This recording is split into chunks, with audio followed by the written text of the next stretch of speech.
Hey guys, in this video we're going to go over how to set bracket orders on Tradovate. Now, the first thing you need to do is use the ATM strategies.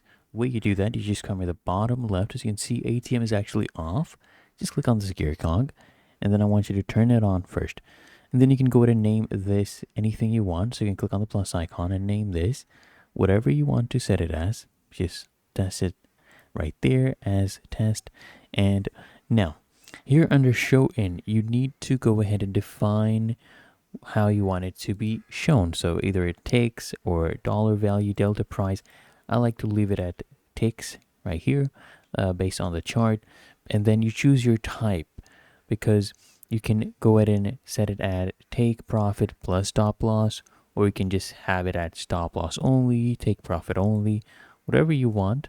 And you set the amount. So for take profit, you can set this one as 10 ticks, whatever you want, and stop loss will be 2 ticks. And then you choose your stop loss type right there. I have left it at stop. We can even choose stop limit, adjust that as well. Leave it at stop right there.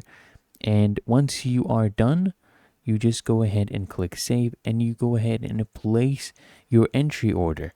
You go where you buy or sell to place your initial order, and basically your linked bracket orders will also appear. And once your entry order fills in, the stop and limit orders become active, and they'll be visually displayed on this chart. But that is how to set bracket orders on Tradovate. Found this helpful, make sure you smash the like button, subscribe to Guides Archive.